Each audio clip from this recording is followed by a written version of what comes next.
I made it in time. I know, perfect, perfect timing. We have a minute and 5 seconds. Everybody's crowded this week. Like, let's go.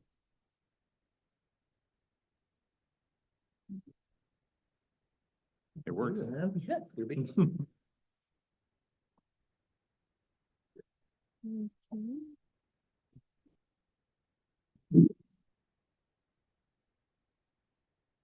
Okay, we can unmute everybody. Unmuted. Okay, the time is 5 o'clock. We can begin. You need to turn on your microphone. Okay, yours is still red. Oh, it's supposed to be green. Green, yeah. You could just push it. There you go. I'm showing 5:01 PM. I will call the meeting to order. Have roll call, please. Director Danziger, Present. Director Hasler, Here. Director Jex, Here. Director Jorgens, President Romer. Here. Pledge of allegiance, please. I pledge allegiance to the flag of the United States of America and to the republic for which it stands, one nation, under God, indivisible, with liberty and justice for all. So I think we're prepared to take public comment on closed session items. So we do not have any attendees or receive public comment. Then we're prepared to close the closed session, close the open session and go into the closed session. And the time on my computer says 5:01. Let's open the closed session. And I think agenda item 3.1 is conference with labor negotiator local 1230. And so we're going to go ahead and mute the microphones and we'll set up for closed session.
Test. Test.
It is I will wait till it's at 6:59. 6:50.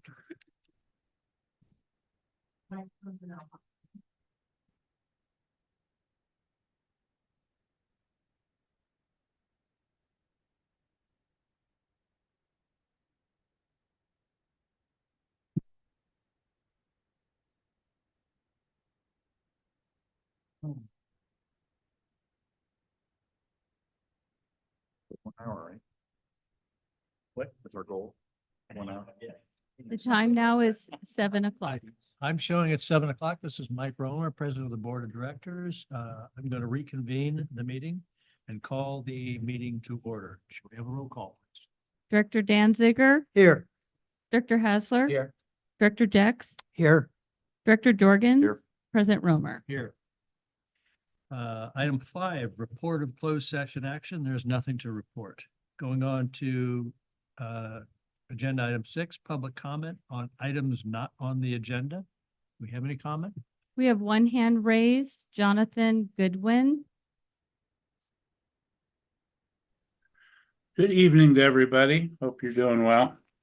I do have a comment on an item not on the agenda that I don't know, was talked about. It was on the agenda a couple of years ago, and I don't know what ever happened to it. And that's my inquiry here, and I'm referring to a standards of coverage survey document that would help the district, well, basically help the directors understand the situation of the district, how it is situated in temporal terms, and in physical terms. When I say temporal, I mean, meeting the challenges that will be coming up.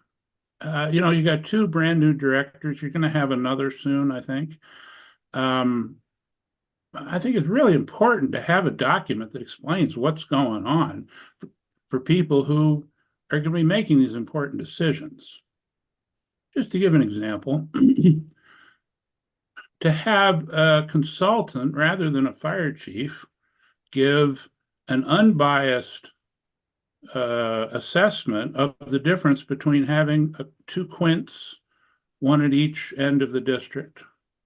With these are they call them quints because they have 5 capabilities, including a pumper, which the ladder truck does not have, and so on and so on. They have ladders, but they have other capabilities. You can get one of these at either end of the district, or you can have the ladder truck in the middle of the district. So if you have an accident up on 24 concurrent with a real fire in a dorm at St. Mary's, you would have that capacity. Otherwise, I have no idea what the travel time of getting a quint from Confire would be. I expect it would take some time to get there. So the standards of coverage document would give directors drastically more information than they would have according to their native knowledge about the important decisions. So that's just one. And, I've only got 3 minutes here, which are quickly ticking down. So I'm just going to stick with that one. But I think it's a very important thing, and that it be done. There was talk before about doing it on the cheap. And that was the last we heard of it, as far as I know. Maybe I missed something. Maybe this thing was just thrown out the window. I don't know. It's over. The chief said it's overdue to have one. It hasn't been on the agenda for, I don't know, a year and a half or something. I'm wondering what's going on. I sent in a couple of emails to info@mofd.org, and maybe that should be renamed, because I didn't get any info whatsoever. So I'm hoping now that, we can have some illumination on this point. Thank you. Thank you, Tom. Do we have other public comment? We do not have any more hands raised or any public Is comment. the Chief, one of them? Yes, sir. The standards cover was one of this year's goals. It was last discussed as part of the budget process. Leading into this fiscal year, we're currently continue to be gathering the data that is the basis of the standards recover, and we anticipate having the document out by the end of the fiscal year. Thank you. Do we move on to agenda item number 7? 7.1, the second reading and adoption of ordinance number 24-01, revising a schedule of fees for district services and superseding ordinance number 23-02.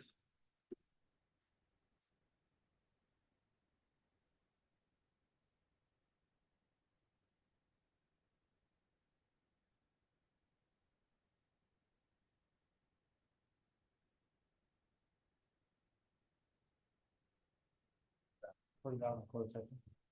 Excuse me? We did. We did.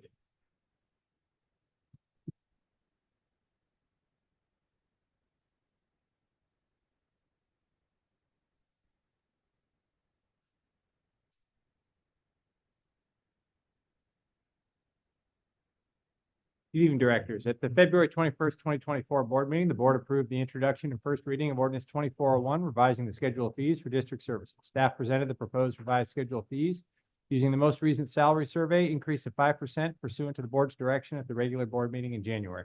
The proposed fees reflect a 5% increase. Public notice has been given of our intention to establish and propose specific in the fee schedule attached as attachment B. Public notice was published in accordance with the Health and Safety Code and Government Code. In addition, all interested parties were invited to attend the public hearing or submit written comments regarding the proposed revisions to the schedule of fees, ordinance 2401. All written comments received before the board packet posting are included in attachment C. The response to those comments from staff is also included in attachment D.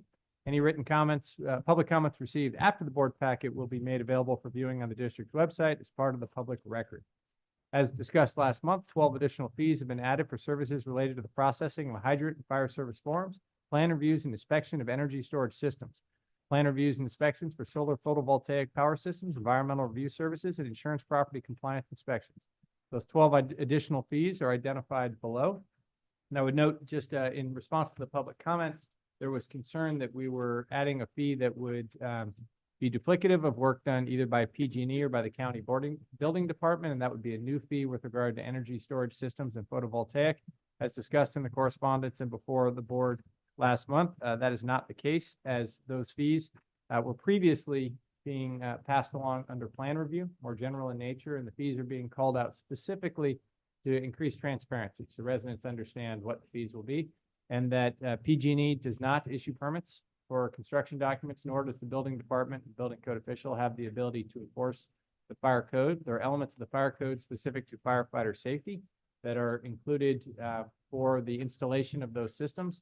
And that is the role the fire code official and our inspectors play in ensuring those systems are installed in accordance with fire code and consistent with firefighter safety. There have been numerous incidents, at least one that we're currently undergoing right now, where residents, good faith, but did not know that there was a fire code component and have installed systems without the appropriate permitting. I think this is part of the way we can increase the transparency to ensure that folks who are bringing forward a proposed system understand the manner in which it must be installed and are doing so in a way that's compliant with the codes that are written to protect firefighters and the public safety. We added one additional item in addition to the fees, and that was the word nuisance was added to the repeated false alarms fees description. The description now reads repeated false and nuisance alarm. This is in keeping with practice and to clarify the uncertainty around the common use of a false alarm, which from a technical standpoint, a false alarm is a malfunction of the system, where a nuisance alarm, a false alarm is a deliberate activation of a system when there is no alarm, and a nuisance alarm is a malfunction of the system. In practice, they are used interchangeably, and we're updating the fee schedule to reflect the practice, so there wasn't ambiguity there. Our recommendation is to discuss, deliberate, conduct a public hearing, and adopt ordinance 2401, revising the schedule of fees for district services and superseding ordinance 2302 to be effective April 22nd, 2024, as amended pursuant to board direction. We have questions of staff by board members?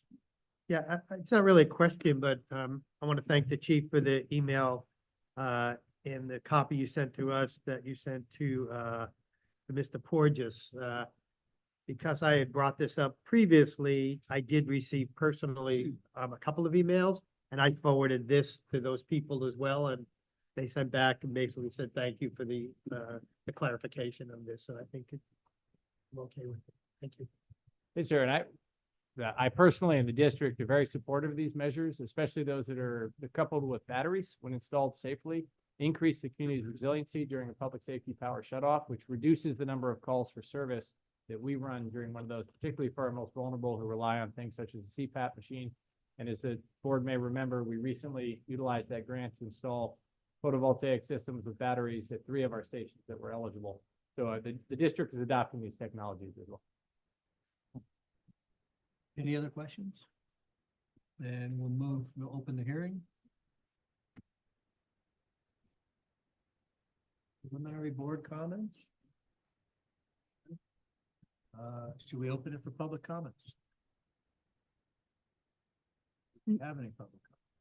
We do not have any public comment besides the written public comment that was included in the packet. Yeah, and I echoed Dr. Danzig. I read Charles Porges' comments. I thought they were good, and I think that the chief did a great response. Yep. So we have questions, discussion by the board members. Any comments? So I move that we, but I can't see what the name of the, can we move the Yes, I can. attendees there so we can see what the number is? Yes. 24. That we approve ordinance 24-1, revising the fee schedule, the schedule of fees for the district services and superseding ordinance number 23-02 as amended pursuant to board direction. Make a second. Public comment on the proposed action?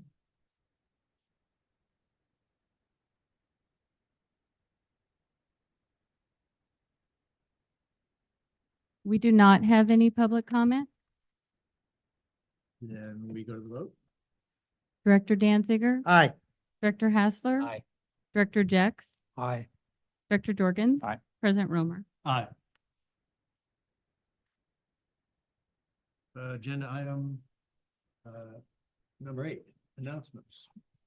8.1, brief information only reports related to meetings attended by a director at district expense. Anything? Nothing?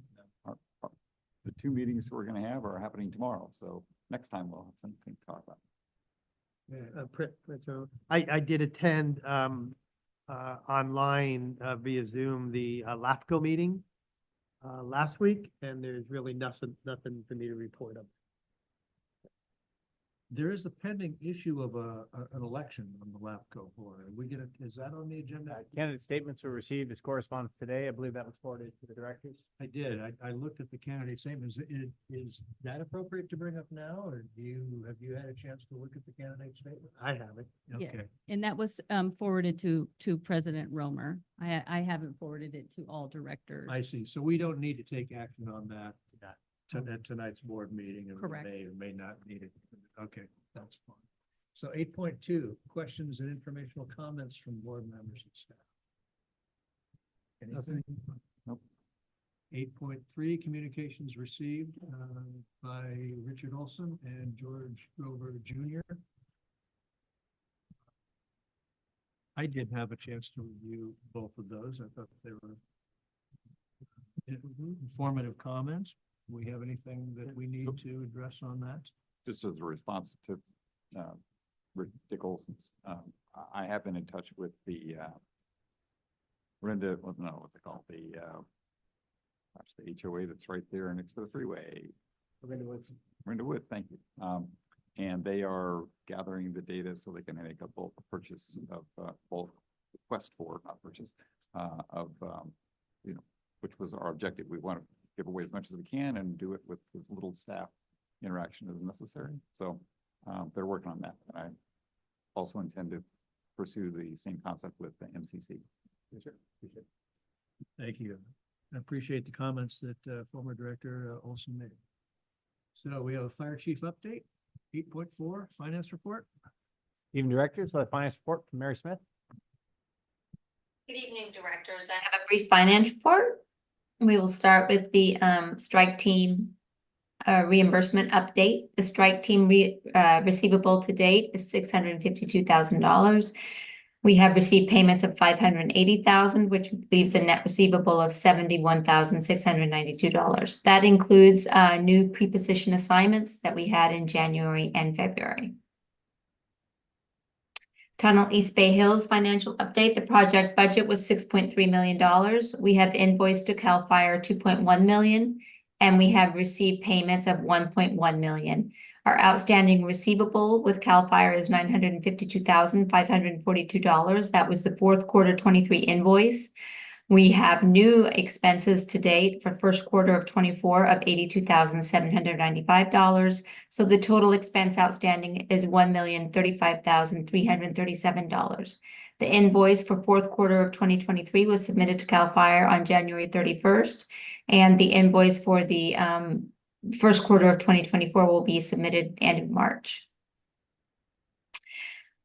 Treasury bill update. The district now has $20.7 million invested in treasury bills. The maturity is outlined below, and the staff will continue to project cash flows to determine the amount of reinvestment available when treasury bills mature. Other items, the interim audit took place the week of March 11th. And on March 1st, the district sent a letter to the county auditor controller's office regarding the accounting treatment for treasury bill interest. The county is looking into the issue and will get back to us. That concludes my report, unless there are any questions. So, that was very good. Thank you. It's great, Jorgens. So we have a, fairly large general fund surplus. So is there money that we're always going to be having invested? Because, if you go to zero at the end of the year, which I don't think we do anymore, that would imply you have to at some point not have any investments. But we have lots of money available now, I think, even in the bad times in December or whatever. So is there an amount that we should be rolling forward beyond the end of our fiscal year? Because at the moment it stops at 6/31. Right. So yes, there will always be investments. And so I'm just going to keep buying them as they mature. And so it will roll into the new fiscal year. It will. Do we go beyond the end of the fiscal year? I mean, these investments, some of them don't mature right at the end of the year, right? I mean, like 6/30 is the end of the year, but some of these roll over. So when you buy it, you buy it for a certain amount. For instance, I bought one in December. It was for 6 months. So it'll matures in June. So then, so and then I will look for buying another. I'm trying to buy at 6 months or shorter. So, so in June, I'll probably buy more 6 months. So yes, it'll span fiscal years. Okay, I just wondered if, do you try to time it so it stops in June and we do new investments starting July? Is that, No, so some of them roll over. right. So like all of them. They all will. But they're doing 6 months. Okay. Those rates are looking awfully good right now, given the fact the Federal Reserve is holding interest steady and signaling reductions over the next 6 months.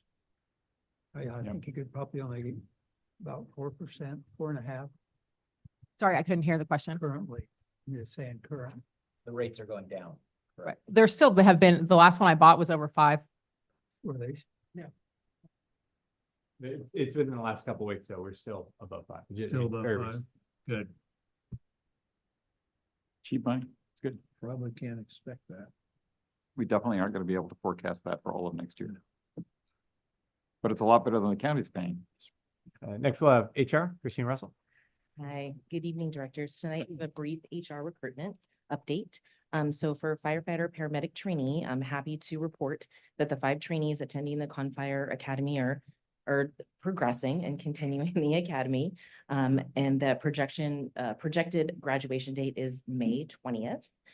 In addition, we have another firefighter paramedic trainee that will be starting the Alameda City Fire Academy on May 20th. The promotional fire engineer exam application period is open through April 7th. The examination process is on track and will be held on April 10th and 11th. And lastly, in regards to the fuels mitigation specialist vacancy, a recruitment was conducted and interviews were held yesterday, and then additional interviews will be held tomorrow. So I will have an update for you in the April meeting. And unless there's any questions Can you tell us how many applications you got? for the fuels mitigation Yeah. specialist, 12. Okay. That's good. And how many interviews do you saw so many applications? How many interviews do we get? We did 11. We're doing 11. So good one. Yeah, they met the minimum qualifications. And there's one spot? Yes, there's one vacancy Currently. Gotcha. currently, yes. Yeah, Yeah, as of today. as okay. of now, yes. Okay. Right, thank you so much. Thank you, Christine. Fire Marshal report.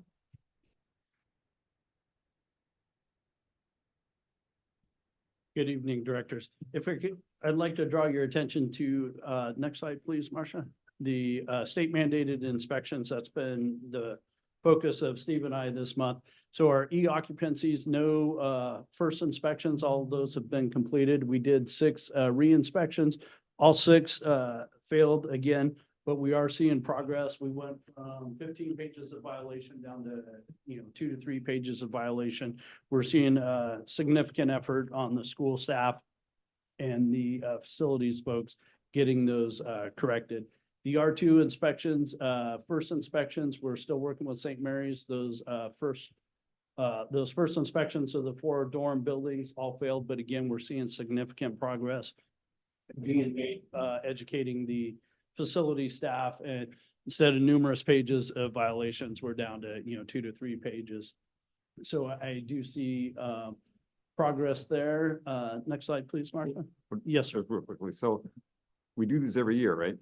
So in the last year, the 15 pages, they went from passing to having 15 pages of violations in 1 year. They weren't passing in the years before, so we finally got a good qualified inspector in there that understands what he's inspecting, and he's calling out those violations. Our previous inspectors were going out during summertime, specifically to the dorms when the students weren't there and the hazards weren't present. So now we're doing it when the students are present, i.e. the hazards are present, and that's when we're finding all the stuff that they're putting in their rooms that they're not supposed to have. So it's, you actually go into their rooms? Yes, sir. Wow. With college staff. They send notice to the students. That's part of the process that takes so long. They give the students plenty warning, and then with facility staff, we will enter the dorm rooms. And how about the K-12 schools? Same process there? Yes, sir. We were doing previously inspections in the summer times, and you go into a classroom, all the desks and chairs are piled into the middle, nothing's hanging on the walls. So when we go there, when the students are present, when the hazard's present, that's when we find the violations. And now it's an education to the administrators and the teachers, hey, you can't have 100% of your wall covered and stuff like that. Sounds like a lot better process. Yes, sir. Thank you. So directors, this was included, just the photo on the right is the conditions on the ground, photo on the left's been photoshopped, see the blurs. This is no action required. This is just, it's giving a sense of some of things such as juniper removal that's been on the books for 4 years, how slow go these things are, and one of the reasons that we have to trust but verify. So inspectors have to go out to check the site to ensure that what's being submitted is in fact the conditions on the ground, and then approach this as an education and enforcement campaign simultaneously.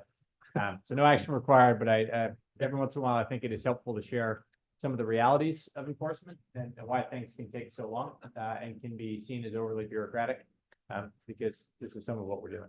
Do we need a new fee in our fee schedule? Technically a misdemeanor. But I was gonna say, Yeah. it's usually Right. illegal to Right, but file a false report. we're not pursuing it as such. okay. Wow. Wow. Real quick update, directors, for the Tunnel East Bay Hill shaded fuel break. With the onset of the rain, heavy rains that we had in January, February, we stopped work. Working with Crew 12 right now, scheduled to be out in the Wilder area burning the second week of April. We have approximately 75 to 100 piles established, and they'll establish some more, and we'll get those burned before the grasses change. We're just hoping we have a week of dry weather that the air quality requires before we go out and burn our piles.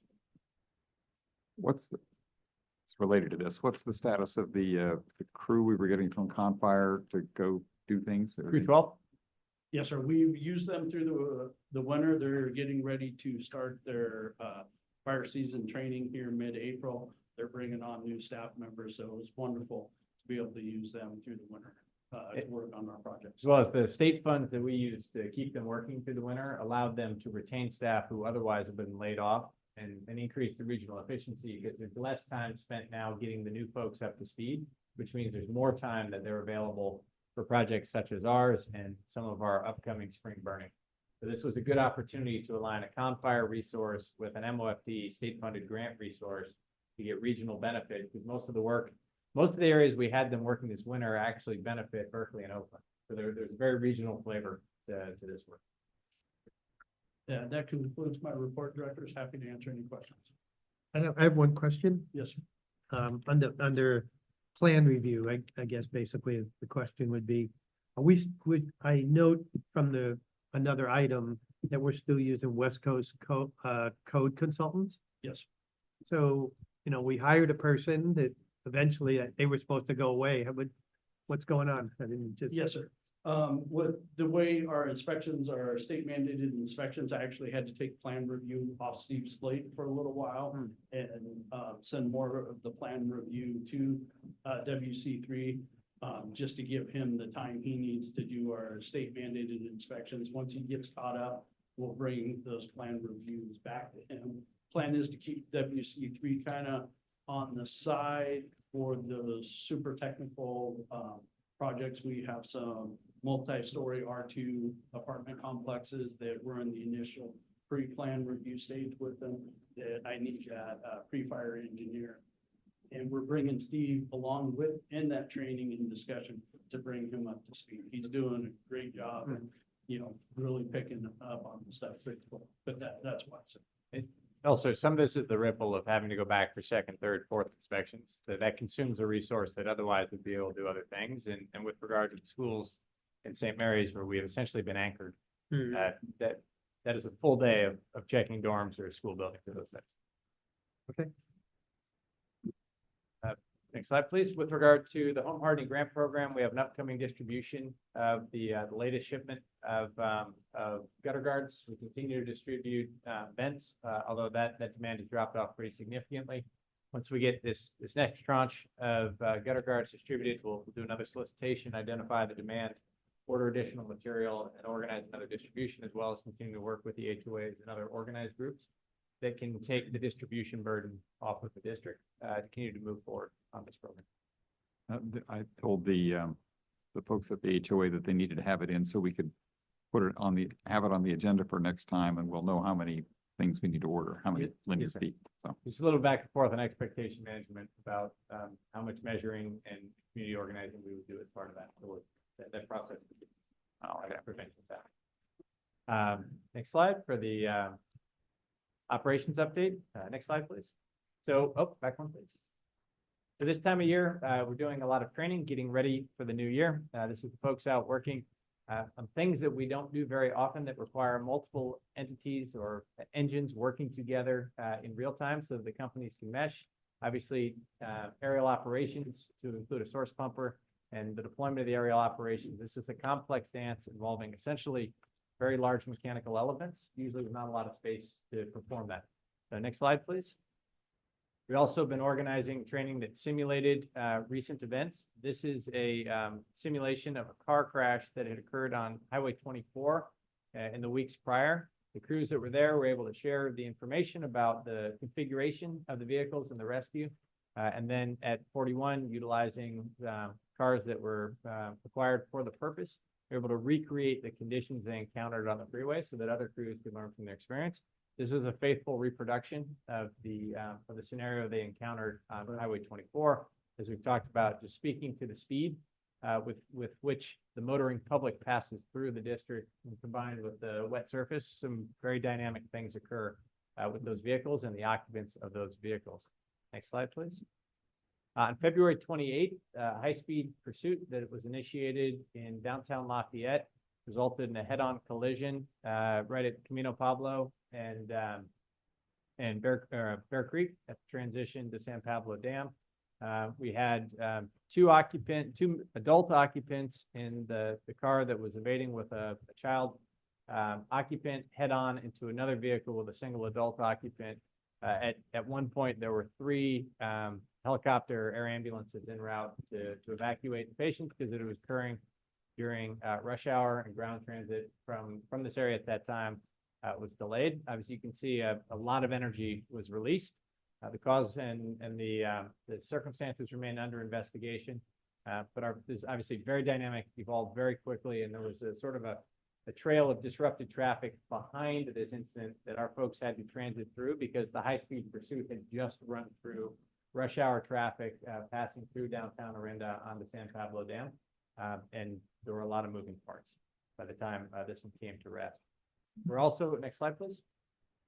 This time of year, we're conducting our annual hose testing, our engine company standard training, and our annual apparatus inventories to ensure that we have all our stuff, it's in the right place, and it's still serviceable.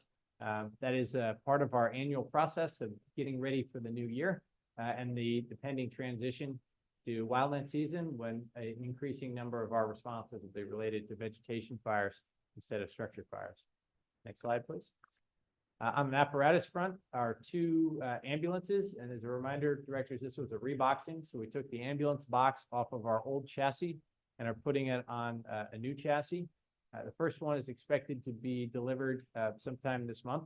It has been sometime this month for several months, so we're hopeful we will be able to report it has been delivered by next month. The second one is anticipated to be delivered in July.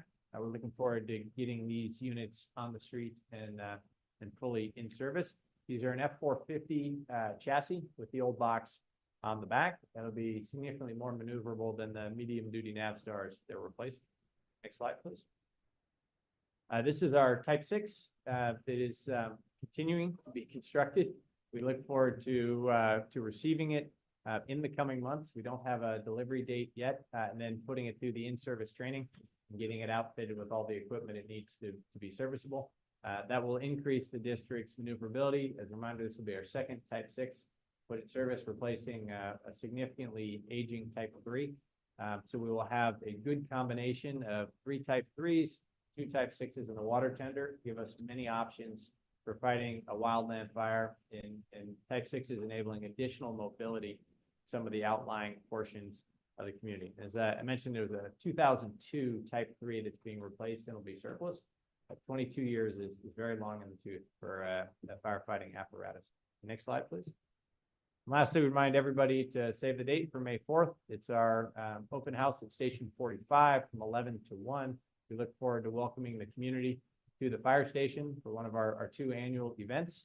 And the committee that is working looks forward to get another great opportunity for members of the district and select public service organizations to interact with the public and welcome them to the fire station.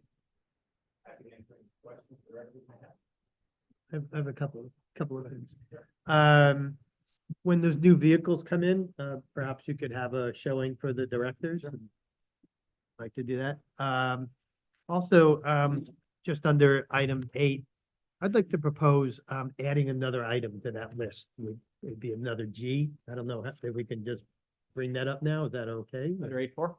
Hmm? Under 8.4, sir? Yeah. Uh-huh.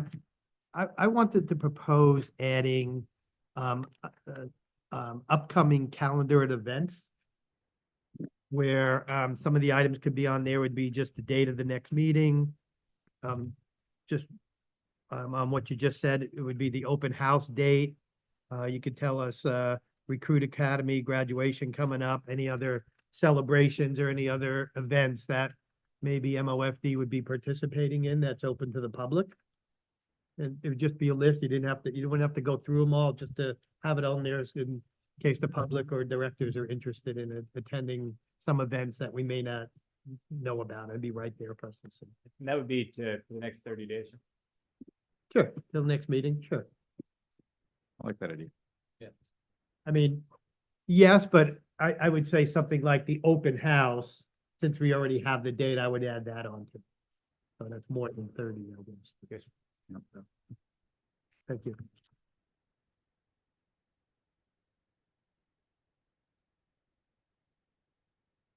Shall we open public comment for announcements?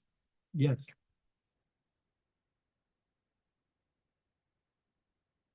We have one hand raised. This is Jonathan Goodwin.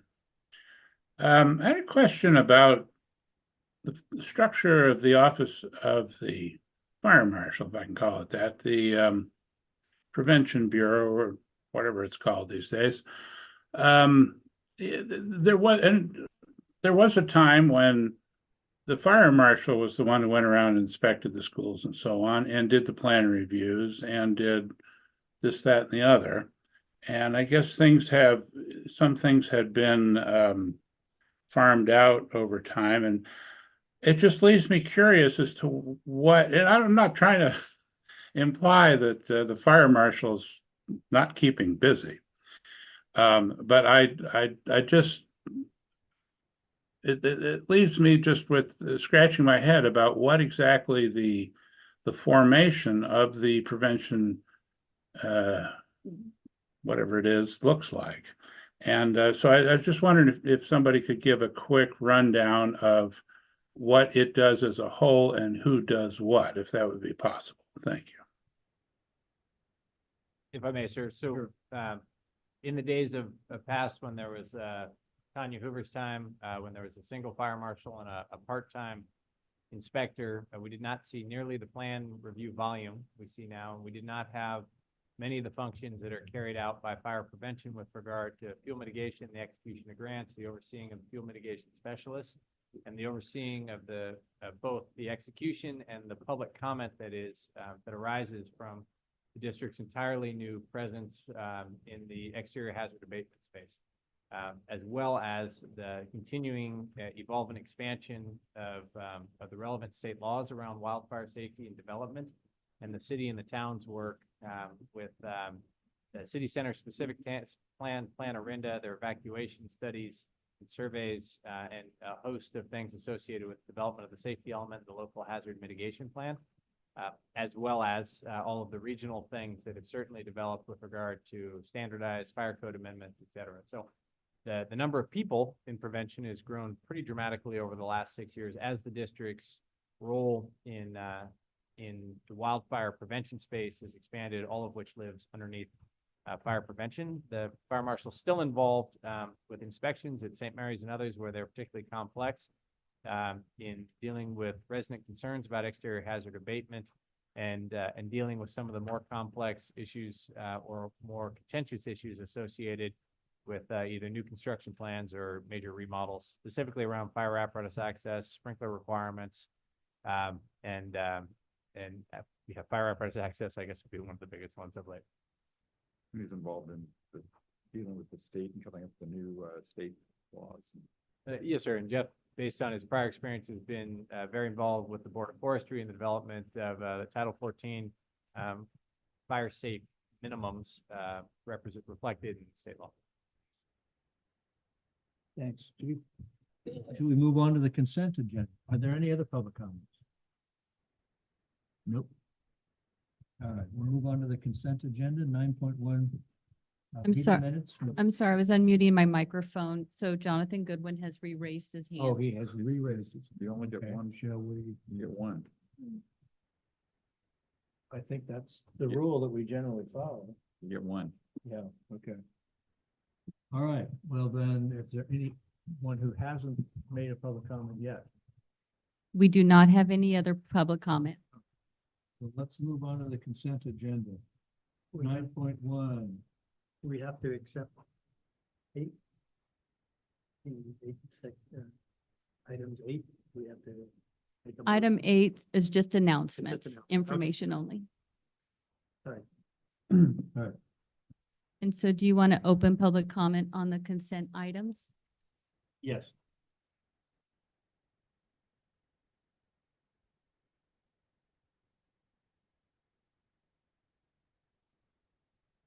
Jonathan Goodwin.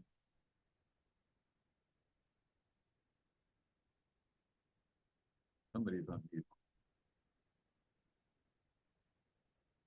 Did you unmute him? Sorry, I was delayed in my unmuting there. I had 2 minutes remaining on the clock before, and I just want to say within just a few seconds that I would request board members to consider requesting that an org chart be made of the Prevention Bureau so that people can understand what the heck's going on, because the chief used the word complex. And I think that kind of applies to it. I really think for public interest that should be spelled out. But moving on, I want to say about the minutes for the last meeting, and I've said this before, just bear with me. They're very good. And, you know, it's no small amount of effort goes into that kind of thing. And I just wanted to note that. And I did have a question, and I don't have it open in front of me, about the monthly incident report. The question, one thing was, as I recall, I'm opening it now and trying to mumble while I look here. I don't think that there's any breakdown by station, which there used to be. And I was just wondering where that went. And the other question is about the median turnout time for out-of-district responses. Seems much lower than the ones for in-district responses. And I'm willing to assume that that's an artifact of data collection rather than, you know, something that's more apparent than real. But I was just kind of curious about that. And lastly, there was like a 15-minute response time to a incident in Canyon, and I'm pretty sure that was due to you know, vehicle that had been dumped that somebody called in, thought maybe there's someone in there. It took a long time to find it. I just wanted verification that was regarding, you know, the time hunting around for that abandoned vehicle rather than an actual response in the community of Canyon. So in both cases, the median turnout time at 0.28 minutes, the artifact, small number of calls, highly likely that the calls that contributed to the out-of-district responses were on the air. Or for some other reason, the unit was able to respond more rapidly, where the immediate turnout time in district with a much larger sample size gets back to where it should be. And yes, with regard to 15 minutes to Canyon, that was the vehicle that had previously been abandoned off the road that was called in by a passerby who was concerned that there might be someone still in the vehicle. Locating it took some time. Also, I believe the crew responding was previously aware, not of the specific location, but that had occurred. Which may have reduced some of the urgency to push the button, having to do with on-site, having to do with being actually on scene versus when the button was pushed. Thank you. Thank you, Chief. Are there any other public comments? We do not have any more public comment. Okay, then.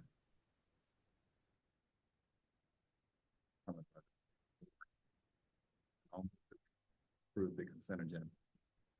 We have a second. I second that. Roll call? And that was Jorgens and Jex? Yep. Thank you. Director Danziger? Aye. Director Hassler? Aye. Director Jex? Aye. Director Jorgens? President Romer. Aye. On the regular agenda, item 10.1, public workshop, long-range financial forecast, March 2022. Good evening, directors. The long-range forecast has been updated, and this is the annual public workshop. So the forecast covers a forward-looking 10-year period. The forecast is separate from the annual operating budget. Board direction tonight on the forecast will be used to prepare the annual operating budget, which will be presented to the board at the next meeting on April 17th. The long-range forecast is scheduled for adoption at the next regular meeting, so it'll come back to you again next month. Preparation of the fiscal year 2025 budget is in process. All of the pieces on the slide are complete and reflected in the long-range forecast, with the exception of operating expenditures. Operating expenditures are still in process, and the long-range forecast uses the budget work completed to date, which reflects an increase of 7.5% in operating expenses. So most of it's been done already, but we're fine tuning it. We're still kind of digging into the operating and so forth. So it's a pretty solid number, but it will be changed by next month. The significant assumptions used in the forecast are listed on the slide. Property tax revenue has been projected by HDL, which is the property tax consultant firm that we use. After 2025, the forecast assumes the 3.5% increase in each year. Ambulance revenue is projected to increase 5% to reflect the labor increase, like just on the fee schedule that we just did, and then 1.5% throughout. Net strike team revenue is projected at $200,000 in the general fund and $50,000 in the capital projects fund for the vehicle portion of the strike team revenue, with a 3% increase. The Tunnel East Bay Hills fuel break admin fee is forecast to be $684,000, and it's forecast to go into the general fund. This is subject to board direction. On the expenditure side on the right, salaries and overtime are forecast to increase 3% beginning July 1, 2024, and continue at 3% thereafter throughout the forecast. There's 2 new positions included in the forecast that will be proposed for board consideration during the budget process beginning next month. The first is a deputy fire chief at an annual fully burdened cost of $494,000 per year, and an office specialist in emergency preparedness at a full burden cost of $117,000 per year throughout the forecast. Benefits are forecast to increase 3%. Now, Cesara rates are forecast based on GovInvest projections, which is the software, this pension software that the district uses. So I'm going to talk about pension costs in more detail on the next slide. Finally, OPEB contributions have been updated based on the most recent actuarial valuation and are included in the forecast. So this slide reviews pension costs in more detail. So the Cesara board is using a discount rate of 6.75%. Cesara's actual investment return for 2023, it's calendar year 2023, it was plus 9%. These investment returns will affect Cesara rates beginning July 1, 2025. Cesara is in the process of completing updates to their 5-year projections. So I should receive the projections or their updated projections before the next board meeting.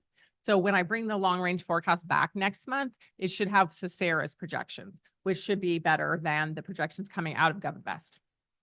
So the long range forecast, what's in the forecast right now, it uses GovInvest, which is the best updated information that I have right now. I added that chart in the lower left part of the slide because this is an important part of understanding the financial challenges for the district over the next 5 years. You know, the board has talked at length how, you know, the forecast, the farther out you go on the forecast, you know, the less clear that it is, obviously, right? But these next 5 years, this is significant. And that has to go into the safety classic rates that the district has to pay to Cesara. So Cesara rates were stable in the 70% range, and when I say the 70%, it's based on the percent of pensionable pay. So for every dollar of payroll that's pensionable, the district had to pay 70 cents to Cesara. Okay, and it was stable in the 70% range for 8 years. Then in fiscal year 2024, as you can see in that slide, the rate increased from a 70% rate to the 80%. So now we have to pay 80 cents for every dollar. Then in fiscal year 2025, so the very next year, it increased another 10%. And that's what we're at now to 91.30%.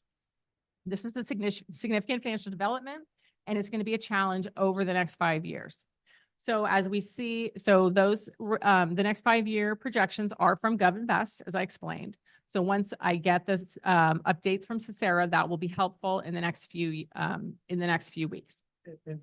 Gloria, that's because the investment returns last year were so bad.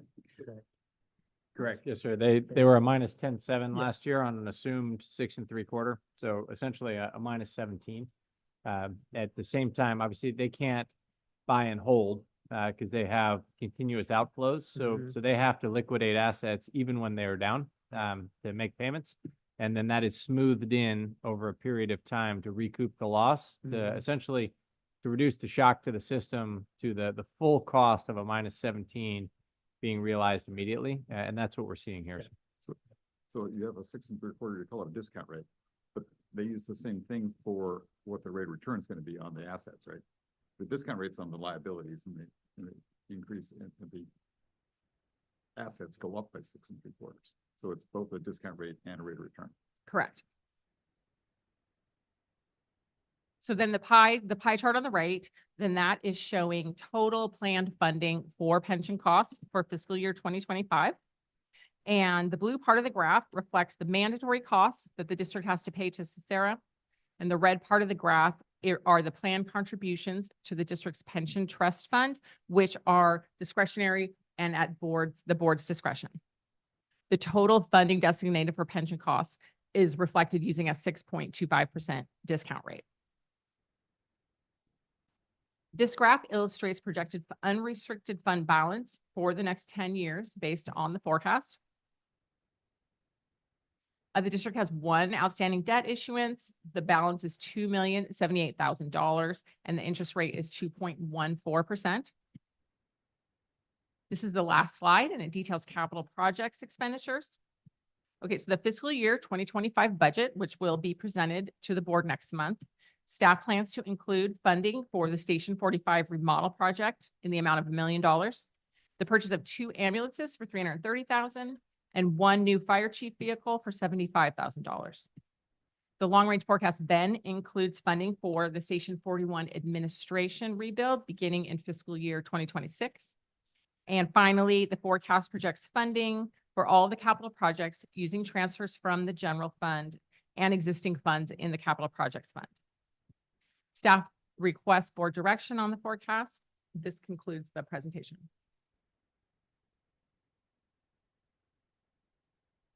Who wants to go first?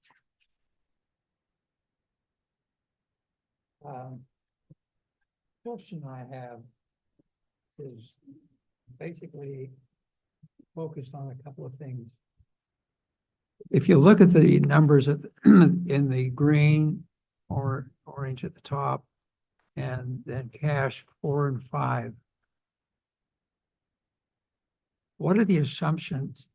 Number one, when we're looking at total revenue and total expenditures in the green blanks, when you come down into the general fund, the numbers are different. And sometimes it varies by $1 million. What's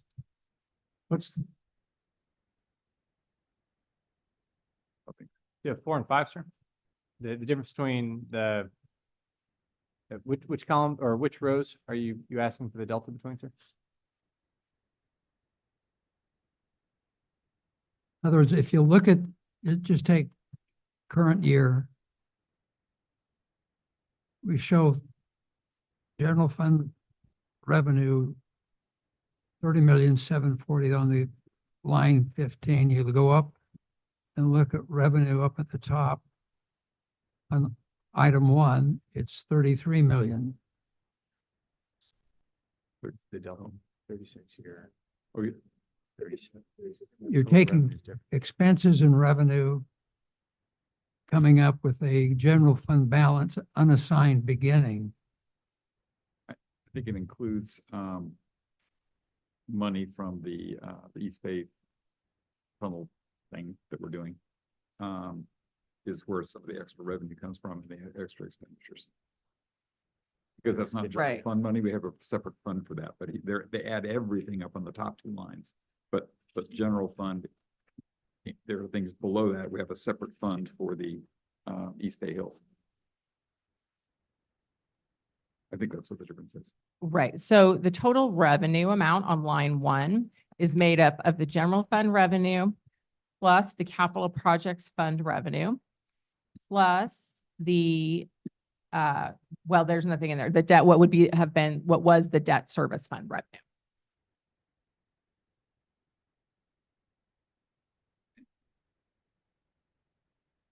Does it include the East Bay Tunnel thing or not? I don't No, think it- not on row 1. It doesn't have that in there. Where are the other roads then? Like Oh, there we go. 15, I see row 15, the general, where's the other 3 million?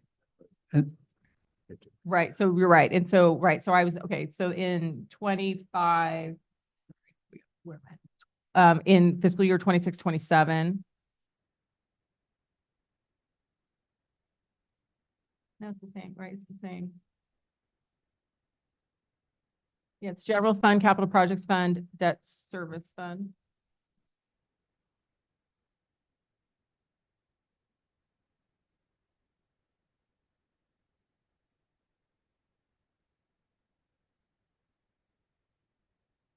And then on the, I mean, I'm not quite sure why the difference, or why do we make two calculations in terms of revenues and expenditures, and we come down and in below and have different, what's the purpose of having that top line, those top two lines? Oh, the lines 1 and 2?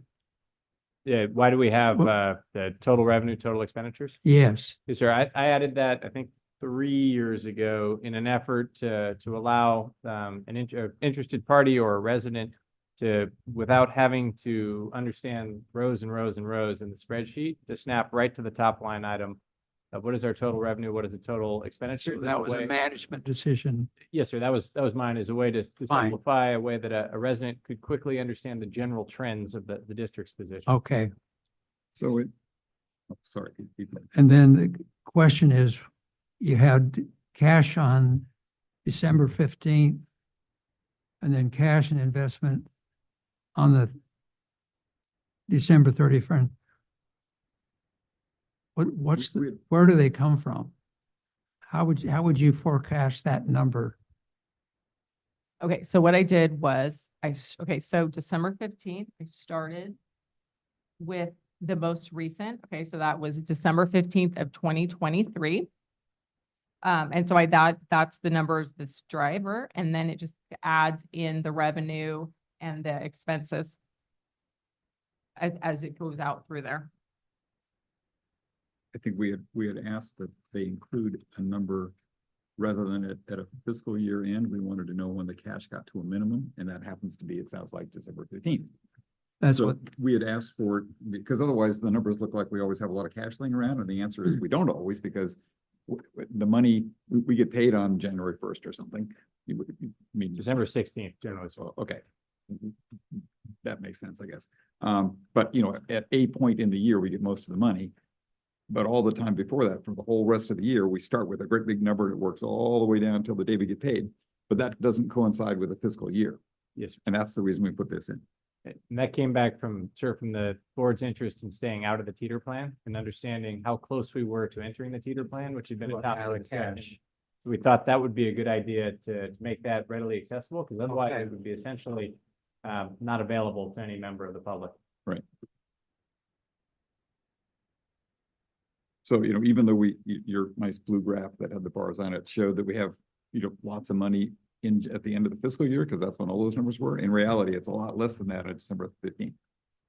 Yes, sir. And so I guess to answer your question, Director, with regard to rows 1 through 5, those were added in an effort to give an interested party an ability to go right to the overarching health of the district, how we are doing, without making them understand the entire spreadsheet. Obviously, all of the math is there and it's readily available to anyone who cares.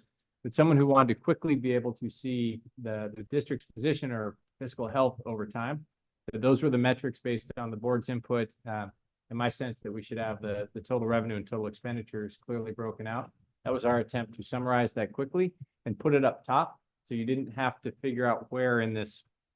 Okay, There's a lot of fields there, sir. So put it in a way place that it was readily accessible, and then other than having to rely on Lorianne's graphs once a year or twice a year during the long-range financial forecast, that it was readily available in this document. Jim, So I have a couple of them. So under line 17, under safety salaries, it goes up 8.85%. So what's that about? Because that's not what our contract is. Right. Okay, so that's comparing the fiscal year 2024 to fiscal year 2025. Yep. So that has to do with being at the fiscal year 2025 is all of the budgeted positions. Okay, so that's it, right? All the authorized positions for the board, it assumes that those are all filled. So, right, so that includes a new deputy fire chief, the new office specialist, and it also includes 57 other 57 safety people. The current year is salaries are adjusted to reflect the actual number of firefighters, which is not 57, 51.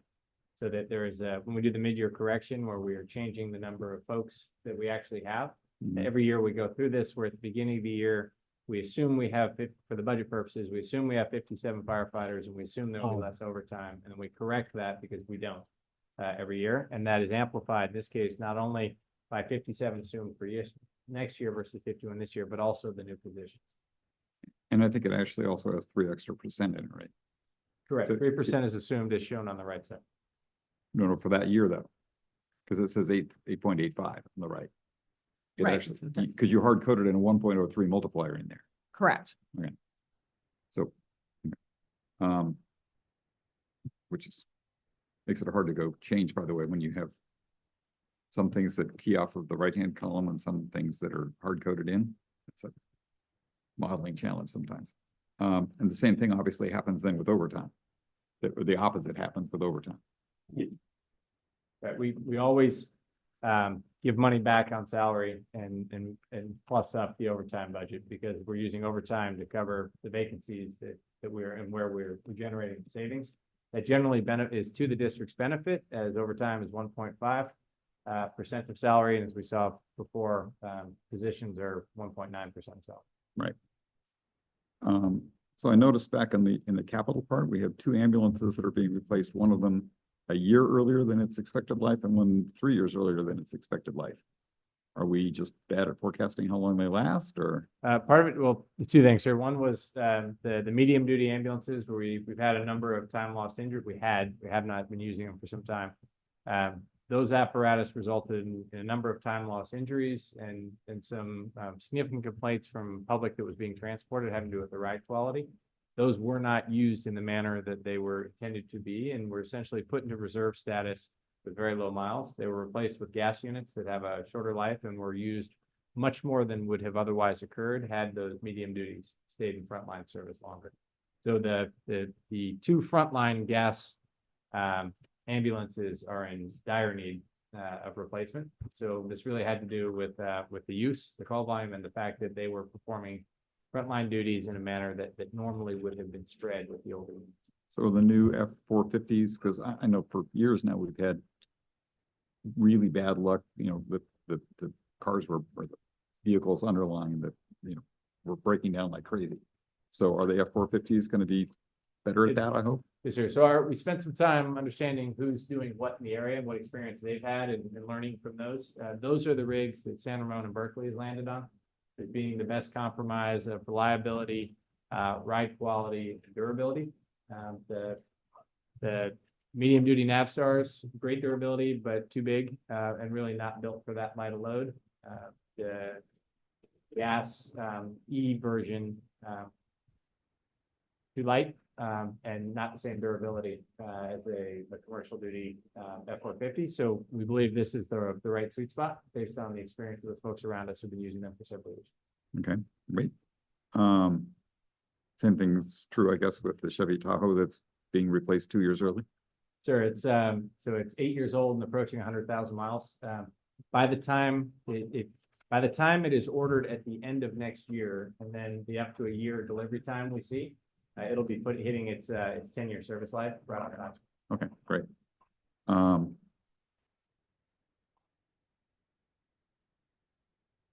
okay. So, what's capital using? Oh, so in their capital or replacement cost, or basically the costs that we say that, I guess it's replacement costs. We say we're using 2018 replacement costs. That's what the column heading says. Why are we doing that? For the vehicles? For everything, Oh, buildings, everything, I think.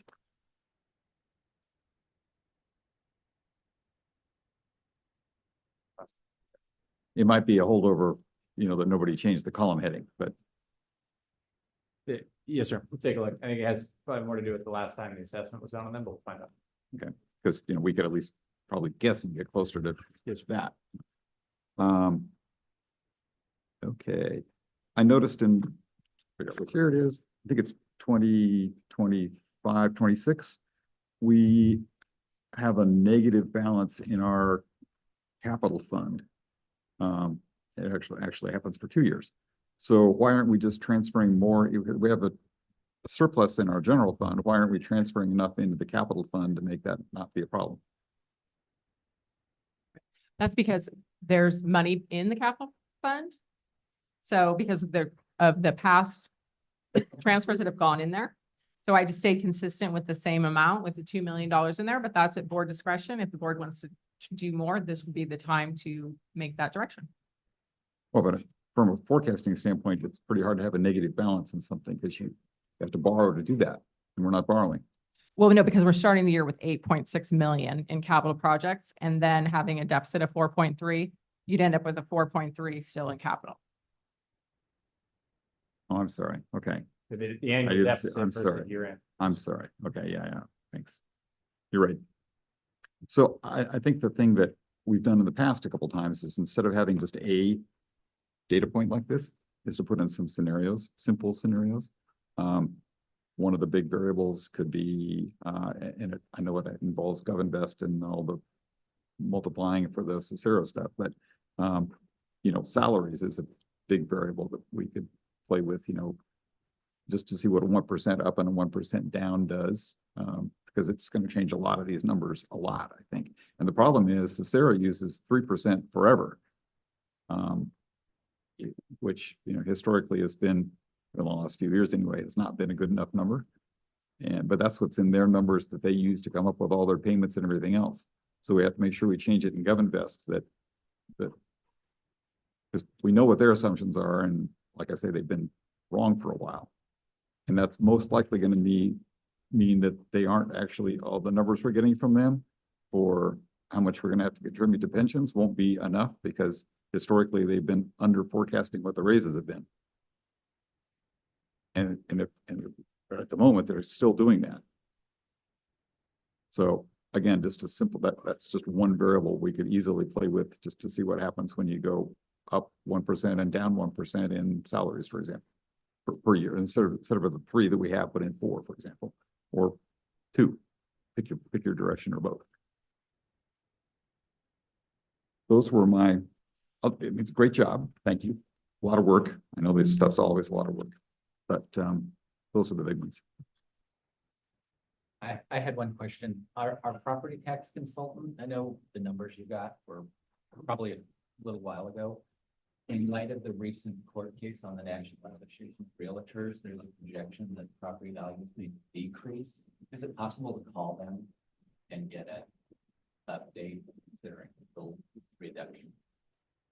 Yes, I can ask that. There's been a whole bunch of things, right? Like Zillow's losing value because they think that market will drop. They think that the 6% might disappear from property value that usually just pay realtors to go down. So just get their opinion on it. So we're not counting money. Will do. Sure. On a similar note, I'm looking at line 7, the property ad valorem tax is the vast majority of the district's income. And it looks like the assumptions that were being made is 3.97% for a difference between 23, 24 and 24, 25, and then 3.5% for the foreseeable future for the next 10 years. But I do remember, and I'm not sure that I can come up against it, but in reading through the packet, I seem to recall that there was a reference to the fact that the sales, the number of sales and the average sale price of properties in our district has gone down this year. Right? Number of sales has gone down a Well, lot. there's a certain, what? The number of sales has gone down a lot, The like, volume of- like by yeah. half. By about half. Yeah. Right.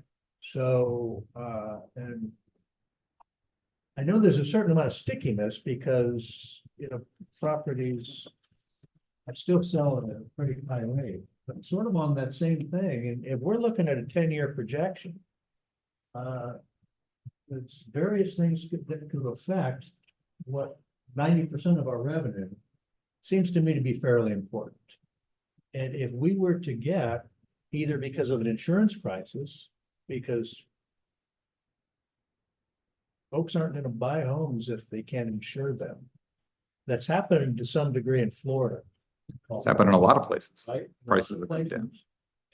If it were to happen here, you know, even a decrease of a couple of percent in our revenue Makes a big difference. would be the difference between our having a fairly comfortable surplus and going into deficit, maybe for multiple years.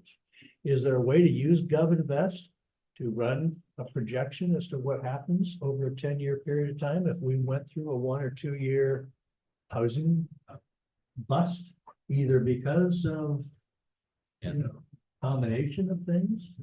I mean, maybe that's too speculative to factor into, but One of the things that happens, just so we're all aware of, could we turn down the volume on the microphones or something? Because we're getting a lot of feedback. I think if you turn down the volume on the speaker, it'll do that because that's how the feedback loop works. So when with Prop 13, when you sell a house, you know, if you've owned it for 20 years, the value gets, even though it, you know, you might sell it for less than you had hoped to sell it for, and it's down a little bit, it still gets marked up from whatever it was when the people bought it, because it's been going up, you know, 3% a year or whatever the cap is in Prop 13. So you get a big bump kind of know what right. almost all the time. And so they kind of factor that in. I've forgotten how much that historically has been, but it isn't just that, you know, they were already marked to market and now they, you know, the houses run at 5%. It's more than that you get. You get the, assuming they've held it very long, you get the other step up basically from Prop 13's. You have to have a certain amount of churn. Right. That's right. Right. And so when the churn is down, you Yeah. don't get as much of that. Absolutely. Right. So it's not only the prices that matter, it's how many sales there are.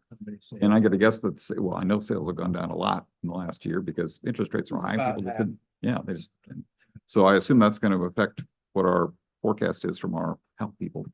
Or HCL, whatever they're called.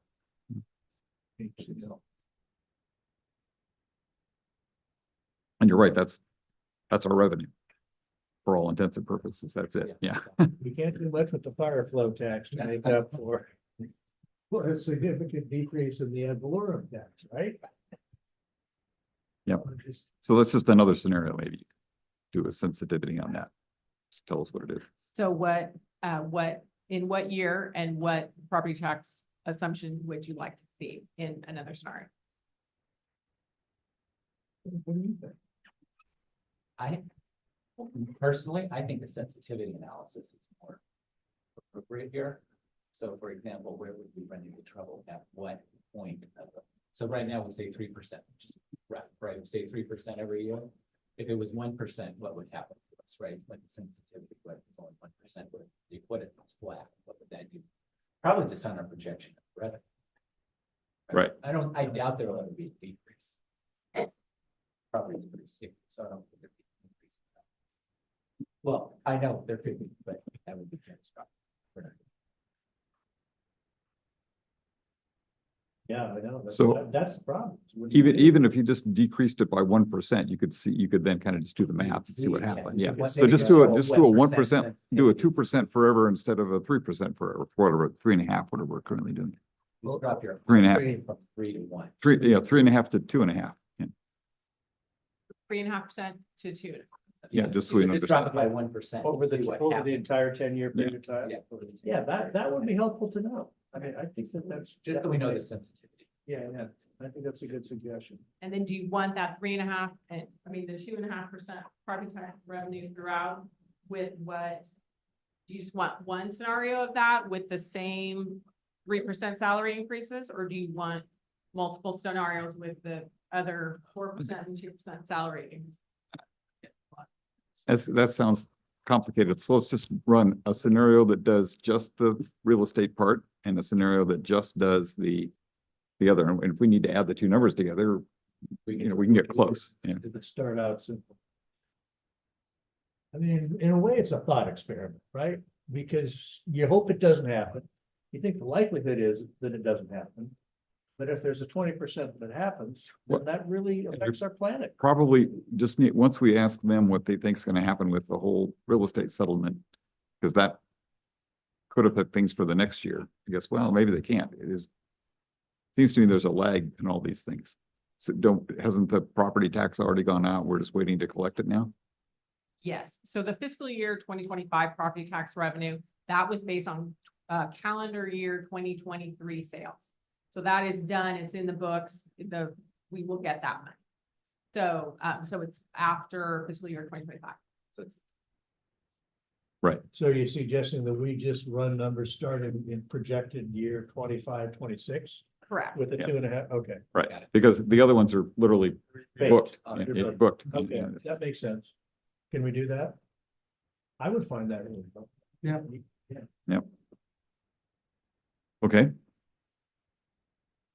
One other question I have, line 58 and 61, combined unrestricted fund balance beginning of the year.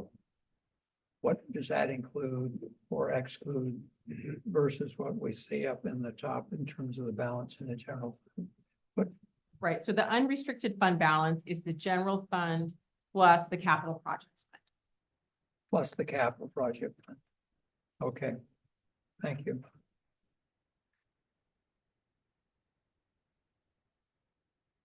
Yep. Well, the good news is we've spent a whole bunch of years getting this kind of fine tuned and getting the process down, so it makes it easier. Once you get it pretty much done, then it makes it a lot easier. So thank you for getting it to where it is already. Okay. Do we have any further questions or comments? Then let's see, where are we moving on to? We're going to open public comment. And you're going to put the first year's numbers in that are the budget, right?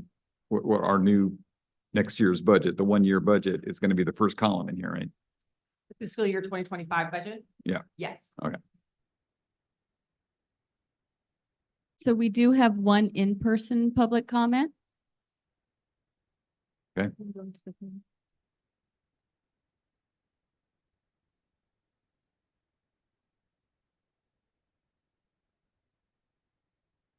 You go ahead and state your name just for Good evening, directors. Jacob Avola with International Association of Firefighters, Local 1230. What's that? Is your mic on? No, it's on.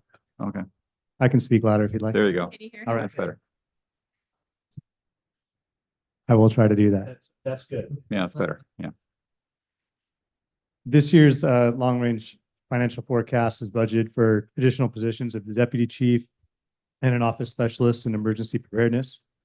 These two positions are being created in addition to previous year's additions of 6 fire prevention specialists, an office manager, emergency preparedness coordinator. And the firefighters have been lacking 6 positions that the previous board voted to reinstate. As it was pointed out just moments ago, the district budgets for these positions and can't afford them. The district has accepted grants specifically allocated to restoring the staffing in Orinda, where the greatest wildfire threat exists in our district, yet no actions have been taken by this board. Ultimately, we are running more calls with less people and feel as though we are being set up for failure. Although prevention is an important part of protecting our community from fire, why is it more important to have a robust administration and prevention bureau over a fully staffed fire response? Thank you.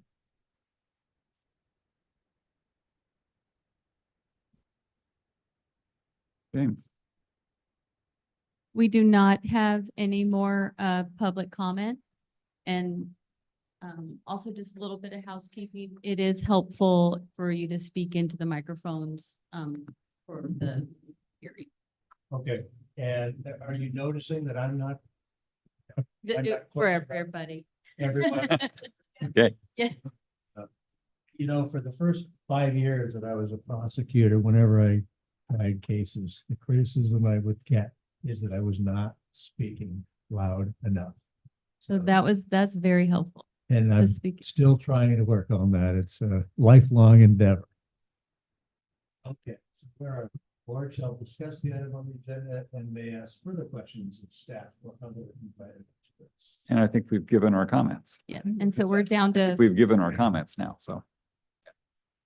Okay, all right, so, right, so we're up to 5.4. and I think you've provided direction and I don't think a motion is There's required. no motion, right? Okay, so we don't need, all right. So we can move on to So 10. we'll move on to 10.2, adopt resolution 24.02, revising the rules and procedures for board meetings addressing voting requirements, rules for public comment, removal of the board officer positions of secretary and treasurer, and adding disruptive conduct procedures. Shall we take input from staff? Sure. It's John Holtzman, District Council. I'm gonna, so since the last time we met on these rules, this is actually, I think, our third time around on these rules, like a bad penny, it's back. We took the input from the board from the last meeting, and we've also made a few other changes. So I think what might be most helpful is if folks actually turn to this if you have the packet, it's page 193, which is attachment B to the this is the red line version. Red line on this version shows changes that were made from the initial introduction to now. These are the changes. I guess, Marcia, these are the changes that we made in this last round, right? Just in this last round. So we didn't redline from the original, because it's just going to be too confusing. So I'll take you through these changes very, very quickly. Most of them are really minor, and again, some of them are in response to points that were made by board members, and some were in response to I circulated this among our lawyers and said, speak now or forever hold your peace. So I'll explain there are a couple of sort of technical changes as well, but nothing of substance.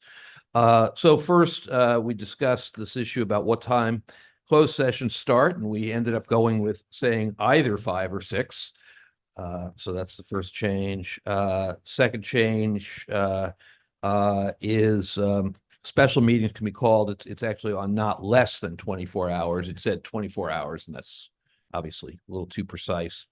In item 2.1, we added, this is actually a required item and just for some reason wasn't in here, a brief general description of each item of business to be transacted, to be discussed, which is what the actual agenda items do reflect when we do them.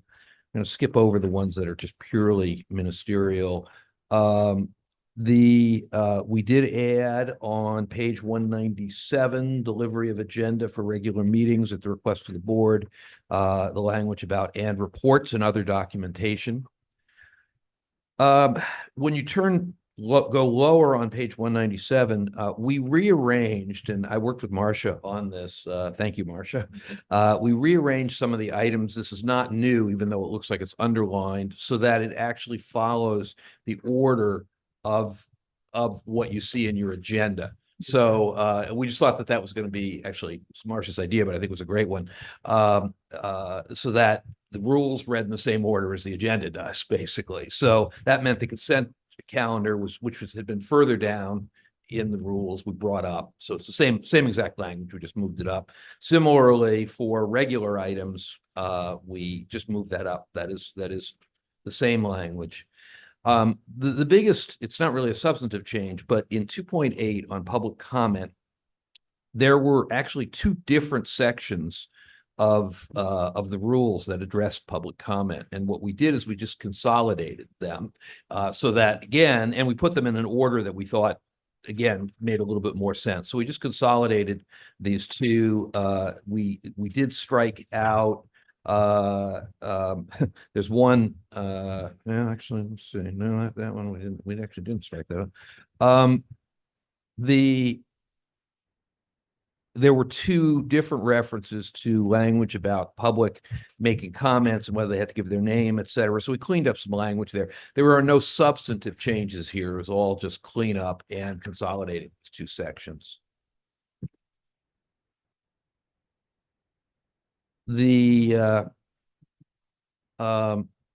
At the board's request, we just made some minor changes to 2.9, which talk about requests for future items, place items on the agenda. Just it really, again, clerical changes, really. See. If you go to page 206, you'll see this is just where we moved things from that you saw up front. And then the written correspondence section stayed here. So again, it's just purely procedural.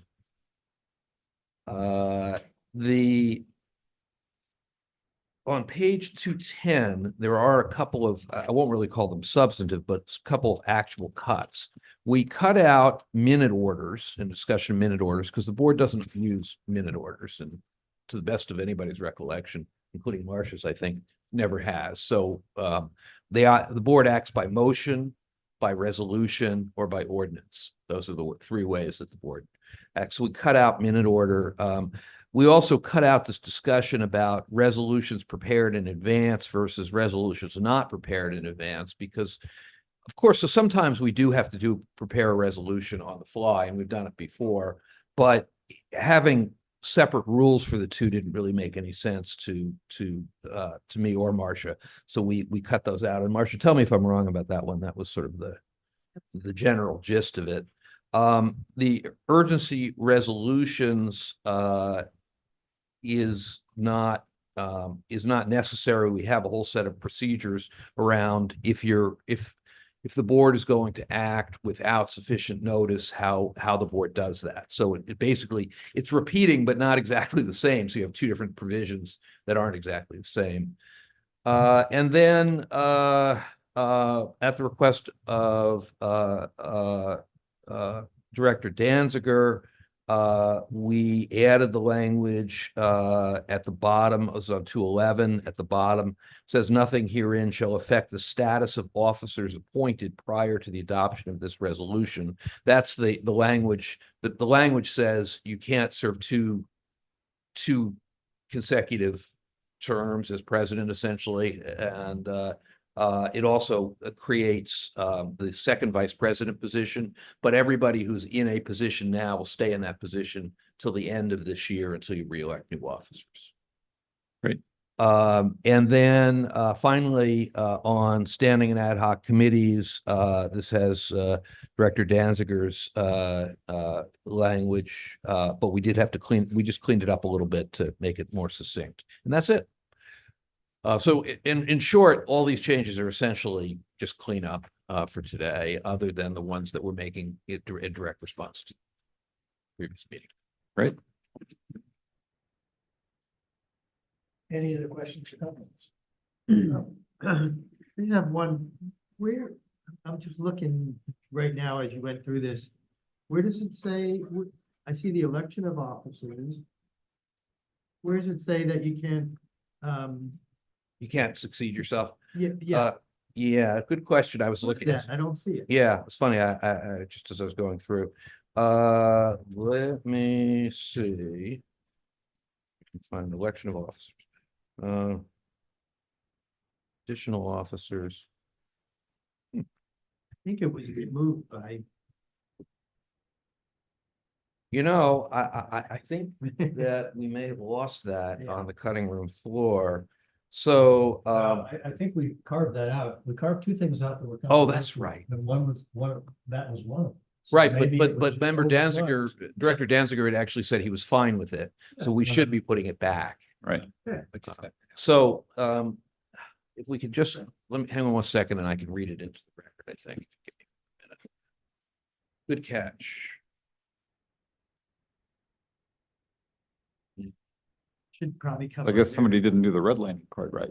Oops. Because it's supposed to be in red if that happens. Yeah, there's that. Marcia, can you put your hands on the memo in which that language existed? Here we go. Think it.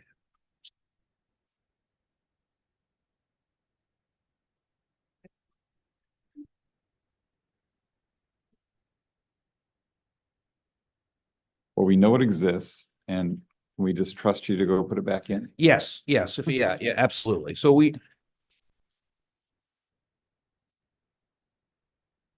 that's what I'm trying to look at right now.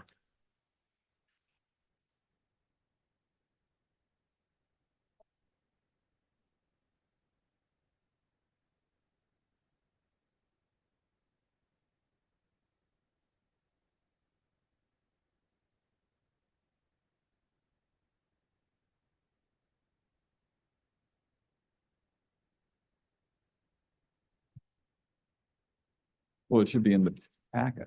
Yeah, I'm pulling the packet right now.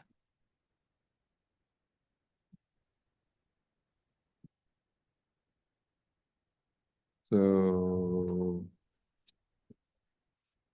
maybe it'll be that one. We just looked at what was distributed the evening.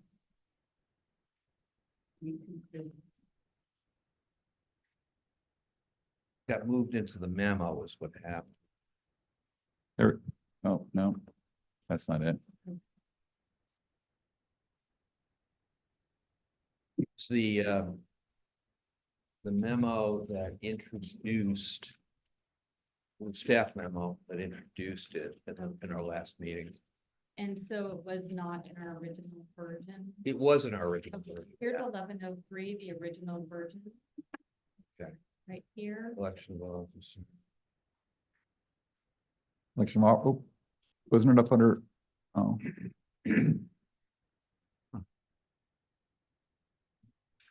It should have been under 11, but it's not there. Yeah. The last time we had a version of it. In the last agenda, Sorry. we had it.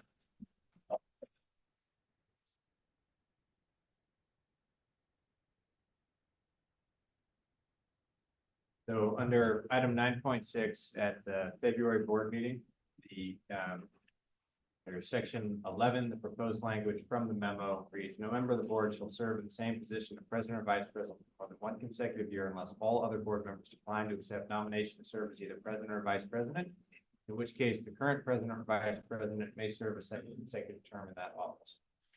That's what I remember. So what I would suggest is that the motion be, assuming you guys want to do that, that we adopt this as is with the additional language that the chief just read. I agree. I agree. So do we have to get public comment first, though? You do. Before I can make that motion? Oh, you can make the motion, but then we have to take. I thought we had to have public comment Oh, first. We do have public comment first. I'm sorry. Let's take public. That's comment. changing in the rules, but Good, thank you. I'm following the new rules. So public comment is now open on the agenda item. Yeah. I recognize the record. Thank you. And I'm not sure it's addressed in here or it needs to be addressed in here, just to ask the question. If we want to change the order of items on the agenda, I don't see it addressed in here. Does it need to be addressed? It really does not need to be addressed in here, but you know, by tradition and et cetera, boards often do, you know, as a courtesy to somebody who's there or whatever, and so that's not normally addressed. Okay. Yeah. People sometimes approve the agendas, like in Orinda, I know they Right. approve the agenda up front, and that's the time that they say, we'd like to Right. change the order, and then the board votes on it. I think Roberts allows for that. That's, All right, so we're taking public comment now. And we opened public comment there. We did not have any hands raised or any public comment. All right. Then we move to the motion being made and So- second. I'll move that we adopt item 10.2, which is resolution 24-02 as given, but then revise it to add the paragraph that Chief Winokur just read from the last agenda in item 9.6 to that under section, what is it, 11? 10. 10? Okay. Oh, is it 11? I think it's 11 It now. was page 211, but I think it's. well, it's under election of officers. isn't it? Election of Section, officers. it's section 11, yeah. Section 10. Oh, section 10? Section 10. Sorry. Okay. I'll second. We'll take a vote. Now we will open the public comment on the motion. And we do not have any public comment. So we proceeded. Director Danziger. Aye. Director Hassler. Aye. Director Jex. Aye. Director Jorgens. Aye. President Romer. Aye. Okay.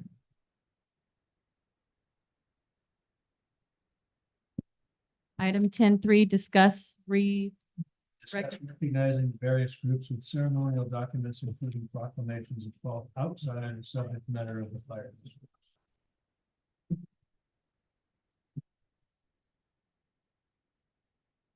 We want to take input from the staff, and ask questions for clarification. Team directors, at the February 2024 regular board meeting, a director requested an agenda item to discuss recognizing various groups that fall outside the subject matter jurisdiction of the fire district. In response to this request, staff contacted neighboring cities and municipalities and requested sample policies related to issuing proclamations and a list of proclamations issued last year. The responses from local cities are listed below. This is not an exhaustive list. And the sample policies the staff were able to obtain are attached to the board's review. Staff recommends discussing, deliberating, and providing direction to staff with regard to the board's interest in establishing a proclamation policy, and if so, what items ought to be included underneath that policy. So we'll move to, first of all, are there any questions? Of staff? Not a staff. I don't have a question of staff. You're ready to Yeah. comment. Go ahead. Okay. I asked for this to be on the agenda. And I strongly believe that acknowledging various groups with ceremonial documents, including proclamations, is very much within the subject matter of all publicly funded organizations. I believe that recognizing federally accepted celebratory months builds community and sends a message that our district honors and respects diversity within our community and within our workforce. I believe it's important to remember and celebrate our collective history because it helps us understand the present and make informed decisions about the future, even in a fire district. Whether recognizing historically marginalized groups of people or nonprofits that make an impact in our community, like the American Red Cross, which happens to be this month, Recognition Month. I believe we would be good role models and setting a positive example for all. And I believe this is more important now than it has been in our past, because in my opinion, our country is more polarized and divisive than in many years. I don't recommend that we have to acknowledge every group that's listed on any of these other cities. I think it would be something that if a particular director wanted to recognize a month, they would put it on the agenda for in the month prior. And I think to do a proclamation, we've had them before. We've recognized Black History Month before. We may have done Pride Month as well. I think once you have the proclamation, it's pretty simple to just change the date. I think this would be something that You could easily find a proclamation by, going online and finding one. I don't think, and I also think that if a member of the community came to us and requested, then that would be something the board could discuss if we wanted to acknowledge that. But I don't think that we would have to go as far as, some of these other cities. I see City of Brentwood, has 51 different acknowledgements. I think there are some more recognizable months. I would say Black History Month, Pride Month, and perhaps American Red Cross Month, which is this month. And, I don't really think I wouldn't think we need a policy for it. So that's kind of my statement on this, and good to hear what others have to say. So I I'll, agree. I don't know that we would need a formal policy. We would absolutely. We will need a formal Yes, sir. policy. This is not something staff can communicate what is worthy. There is no federally recognized lister. There are 11 State Department holidays. Red Cross is not one of those. There are approximately 100 month-long special months recognized by presidential proclamation, but this is not as simple as saying we're going to use something off the shelf because it doesn't exist. So if we're going to engage in this, we need explicit direction over what things should be recognized. If staff is not able to deem the board's intent, especially when we're outside the strict purview of the fire district's jurisdiction. And I do caution that there's a significant amount of staff time associated with preparing proclamations, addressing members of the public that may have an interest in adding a proclamation, or accommodating members of the public who wish to be present to receive the proclamation. All this takes time. That in each one of those things could be small in their own right, but in the aggregate, there's significant amounts of time. That is not to say this is not within the board's purview, and not to say staff will not follow the direction the board provides. But it does require all board action and a policy that staff can follow, because otherwise we'll be left to interpret nebulous board intent when there was an opportunity to provide specific board intent in the form of policy. I hear what you're saying. We've done this before. We've had other proclamations. Yes, sir, as board direction by proclamation, which we will continue to do if so directed. But we need to understand that can be done on an ad hoc basis during agenda items the prior month. The board could do that, or the board could establish a policy. But what we cannot do is say that we have an interest in recognizing undefined things and staff will figure it out. Staff is not able to define. Yeah, I agree with that. And I would just think that, I don't want to make this a burden on staff, that I don't want it to be there, and I would just do it on an ad hoc basis like we did. And in my own head, I'm only thinking 2 or 3 a year, unless other people have other opinions on that. I just don't want to, I wouldn't want to say we're not doing this, and that I wouldn't want to just exclude us from recognizing some of these months. so, Director Jets? I'm sorry. Yeah, I looked at the Lafayette's policy, which was, I think, attached. And it seemed like theirs were very limited. And it was focused on things that were not political.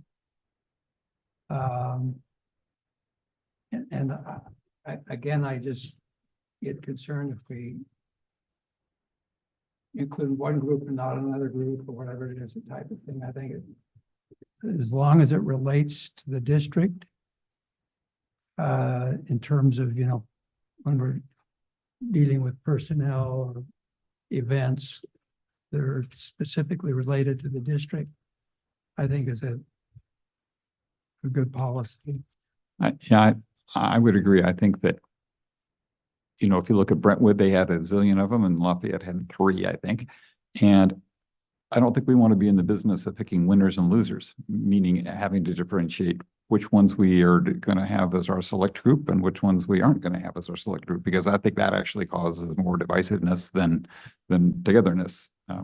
And so I would argue that we should only, like John did, I think that we should only have things that, if there's a special rescue, something that somebody helped with, things that literally happen in our district that had to do with the fire business, that, we make presentations about, that somebody got rescued, or, or helped in a rescue, or was a hero for some reason. Those things are great to have, proclamations for, but I think all the rest of the list is not the business we ought to be in. I think we ought to be in the business of running a fire district. Well, I don't agree. I just think as a public entity, it's within our scope to recognize any of these months. We take taxes from the community. We want to reflect our community. We want to reflect positively on our workforce, and, I don't think we have to go recognize 50. I think there's some that are more prominent than others, and it would just be up to directors to Yeah, but as soon as- request a proclamation. But as soon as one director suggests one and the other, if some other director doesn't agree, then you've got a thing that's causing an issue within your board, and not all of them. So are you saying that if I wanted to recognize Black History Month, which is February, a director's gonna possibly not want to do that? Well, I mean, we don't know which one you're gonna pick, Well- that's a one that might not be controversial, but there might be some in there that are controversial. And so, I don't see any of them being controversial to me, but well, the ones that, if you look at the ones that, I don't know, one of the early ones in the list, they had a whole lot of certain religion groups, for example, and left Mhm. out other religious groups. I don't think we ought to be in that business.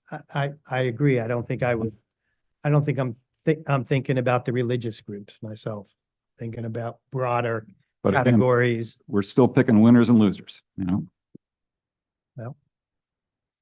Okay. Does anybody else want to comment? I do have a comment to make, but I want to. Yeah. I want to respect my position on the presidency. Yeah. by letting everybody else talk first. And what I would like to say is that, I agree with everything that Director Danziger has said. I also think that every time that Director Danziger has raised an issue, he's done it in a tone and in a manner, in the context, which I think is very well done. It makes me think about whatever issue that he's brought up.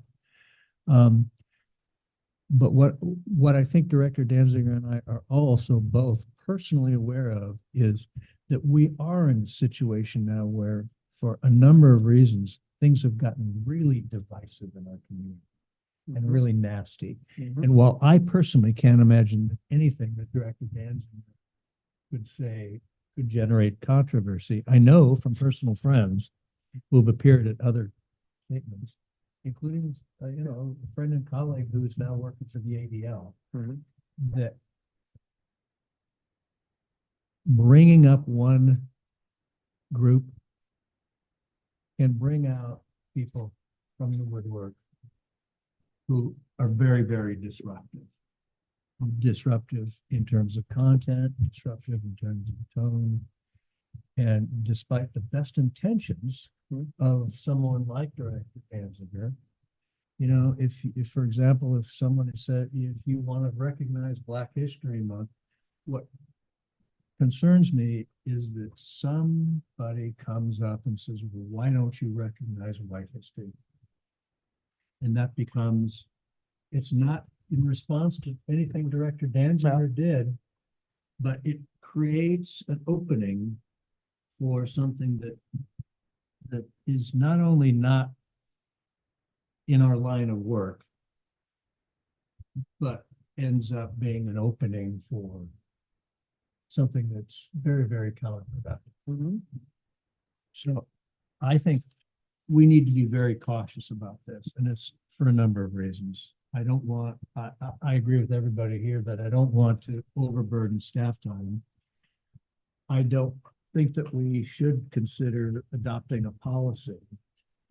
And, I don't want to restrict Director Danziger or anybody else who wants to occasionally, very selectively, very carefully, in the manner that he has done in the past, recognize someone. But it worries me. And it worries me because of what I see in our country and in our nation.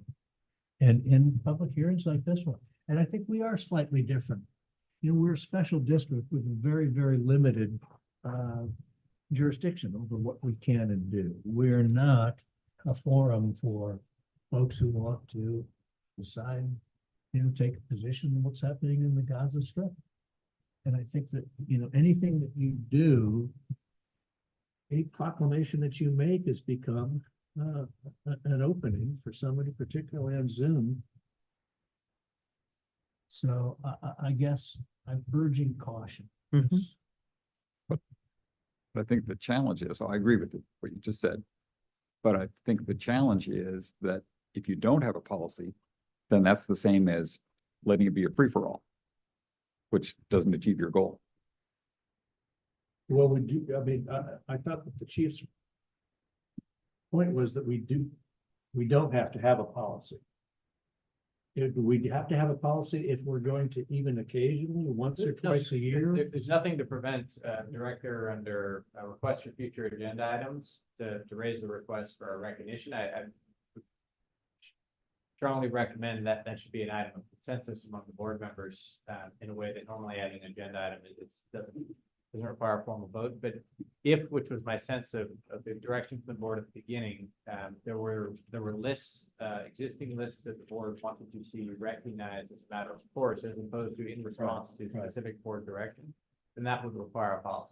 If it is simply a director saying, I would like, and I believe we should consider recognizing this the following month, and that's done during the manner for adding agenda items, it wouldn't require a policy, but I would caution, policy or no, all of these things take staff time that would otherwise be expended on matters that perhaps are more closely related to the purpose of the district. What I'm hearing though is Director Danziger is not asking for a list. He's just, and frankly, I think the safest thing to do is to adjourn in honor of or in memory of, because that's at the end of the meeting. We don't have to take public comment on a motion to adjourn, do we? No, I mean, we never have. We never have. Not really. No. I've never thought If you about it. get it for a address as a motion to adjourn, somebody's gonna pop their hand up and saying, I want to comment on that. But if you just adjourn in memory of, or in recognition of, and it's 20 words or less, I don't think that's gonna create an opening for a disruption. Yeah, the one thing I think that I've got no issue with that because it's an individual director who is doing that. If you don't have policy, the challenge becomes, for staff, I'll speak for them a little bit here, that what happens is we get a request for, recognizing X or recognizing Y. We don't really have a mechanism in the Brown Act to figure out if there's a consensus, right? And so the challenge then becomes, if you leave it to that, and it really is going to be a vote, that could be a problem because, of course, then it's going to be heard in a public meeting, and then that could be very divisive, depending on. I mean, I'm not suggesting. Remember, it's not just about member Director Danziger. I mean, he could be 5 years from now.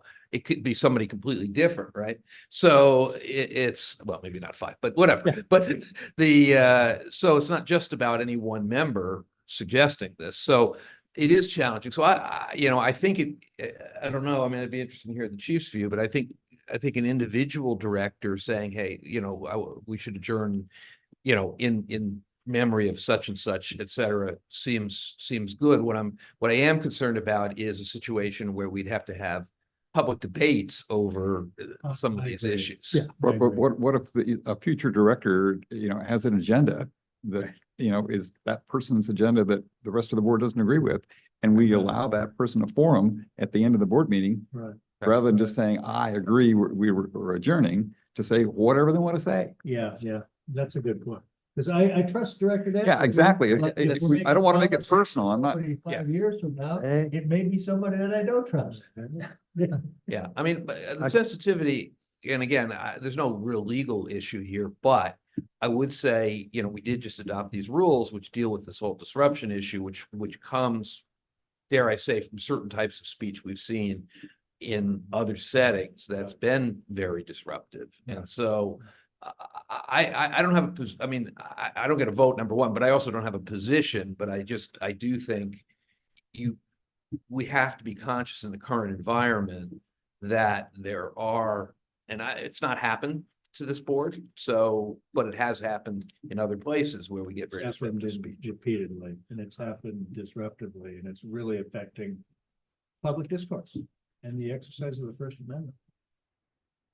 I mean, I would like to see us have an informal agreement, maybe just to forbear doing this through November. And we could take this up again at the end of the year if, you know, maybe in November, Well, we're all getting together. doubt that. Okay, but you know what? I appreciate the opportunity to bring this up. You all know how I feel about it. And I'm fine with, for right now, staying with maybe, adjourning the meeting in honor of whatever, you know, whatever, anyone can do it. And we don't need to do a formal proclamation. That's okay. I Is think it that- may create more work and more discussion that I really don't think it's needed, but maybe we'll look at it another time.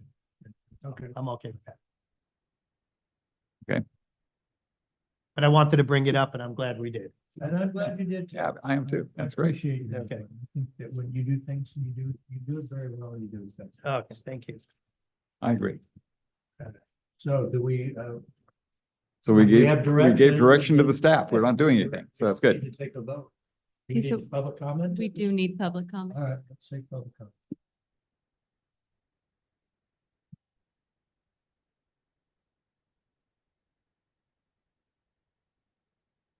And we do not have any public comment.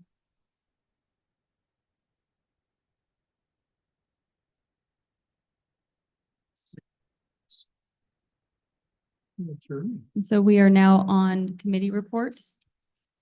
Yes, it's out of order than the previous. Oh, okay, yeah, I'm not saying anything after 10.3. So we will Okay, start committee with, reports, I see. So 11.1 ad hoc committee, joint fire prevention with city of Orinda, we are meeting tomorrow. Tomorrow, yep. So we don't have any report tonight. And then 11.2, the standing audit committee. We have an audit committee meeting scheduled, I think, for early April. April That's first. early. Is that a joke? Oh, I just want to ask the council something. sure, go ahead. So John? Yeah. The 2x2 meeting tomorrow, two of our directors go. Am I precluded from attending even as a citizen? Can I? I It's think in we had- person. This is an in-person meeting, right? Yep. It is, yeah. So- We've had this discussion. Yeah, and I just want to make it clear, I'm not. I mean, can I just sit in the audience and not say anything or I can't even So the challenge is really this, and I think I've agree? we've We been- have, but I just want. Right, I think I've tried at least to clarify our advice on this, which is that if you have a meeting where, you know, you're truly sitting in the audience, you're truly not at the podium and you do not speak, that technically it is not a Brown Act violation. However, we have always kind of given the advice that we think it's a bad idea. And we think it's a bad idea because the risk is significant, especially if you're not, you know, this is, you hate to give squishy advice as a lawyer, but if you were in a meeting that had 200 people and you're in the audience and it's being taped and you're not speaking, you'd be fine technically under the Brown Act. But in these very small meetings, especially where you don't have a ton of witnesses, it isn't being taped or whatever, taped's old-fashioned word, whatever it is, streamed, I think is the word I'm looking for. It is risky. And so we do advise against it. Okay, I just wanted to reinforce that because. I think that's the same advice he I gave. just wanted to make sure. Yeah. And even I your, needed to hear it one more time. Yeah, And your no, front- so I mean, Okay. I want to be candid, which is to say, Yeah. in theory, Yeah. it would be okay, but in reality, you're running a And risk. especially a meeting like this where if I went, I could potentially be the only person there. That's right. That's exactly the kind of, yeah, so I mean, you're gonna say, at some point, somebody's gonna ask me about a 200-person meeting, and I'm gonna say, yeah, I'm not that concerned about that. And everybody's gonna say, didn't you just tell me? But you understand the distinction. Got it, okay, that's all. And it's the same advice your predecessor gave also. Good. And so we can open public Open comment, public comments? and we do not have any public comment. So I do want to put on the agenda the item I talked about earlier, which was, increasing expenditures for the fire prevention and advertising, just sort of fire prevention, including budget for this year's budget expenditures.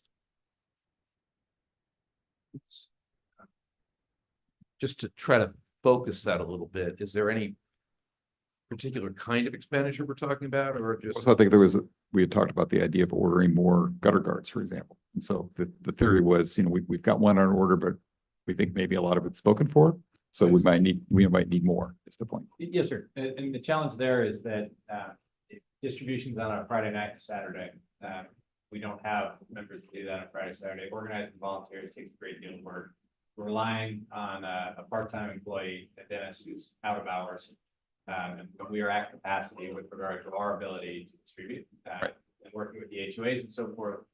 As those orders come to fruition, we'll follow up those leads, but we do not have the capacity to open the floodgates and push the material out, even if we had a bunch of it. And it is very large, bulky, it's hard to store, so we try to order on what we distribute.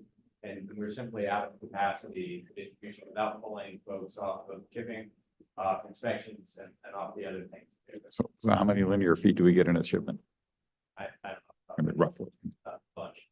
I don't know off the top of my head. We're servicing either between 60 and 100, off the top of your head, Marcia, how many folks for distribution? I do not. I believe it's between 60 and 100. I don't remember the number. Distinct folks who sign up, we have about a 30% no-show rate, requires a second distribution and follow-up to follow people for whom we have set aside the material. Distribution happens on a Friday and Saturday schedule. Typically, it requires at least one secondary distribution to determine that people who signed up and did not come are not going to come. That takes a significant amount of back and forth to identify that, and then find someone else who will take the material so we can clear the storage space before we start. There's a significant So staff left. I just want to know if I walk in with 10,000 houses, you're probably not going to have enough. And if I walk in with 2 houses, you will have enough. But it'll be helpful to know what another container holds. Oh, yes, sir, but if we have, In other words, if it's it's not 10,000 orders, it's one order for 10,000 houses. yes, sir, if it's drop shipped directly to them, we Right. can take an infinite number of those. Right, but I kind of need to know how many feet you get in an order so that we can figure that. The order is whatever we order. There's no. I thought you got them in, That I was thought you got them in never- bulk. But no, with the vents, we bought them direct from China because the shipping from Texas, due to the density of it, Mhm. was exorbitant. These are the warehouse is in the vicinity of Sacramento. Oh, okay. We send them the order, they package it up, they bring it to us. Oh, great. So there is no, if we ask for 100 feet, that would be the case, but the quantities we are ordering, they pack, ship, deliver, very Okay. responsibly, whatever we have. So we Perfect. drop ship. But as I said, our experience with the Orinda Woods has involved a lot of back and forth, with some assumptions that we were going to come contact residents, determine the needs, we were going to measure homes. We were going to determine the quantity they required, and a significant amount of staff time is consumed on that. Process. In the last few weeks? Yes. Okay, well, I'll talk to you later about that. Sorry. That's the only one? Are there other announcements or future agenda items? We can just take public comment. And we do not have any public comment on future agenda items. I move we adjourn. I second. Director Danziger? Aye. Director Hassler? Aye. Director Jex? Aye. Director Jordan? Aye. President Romer? Aye. Time is 9:02.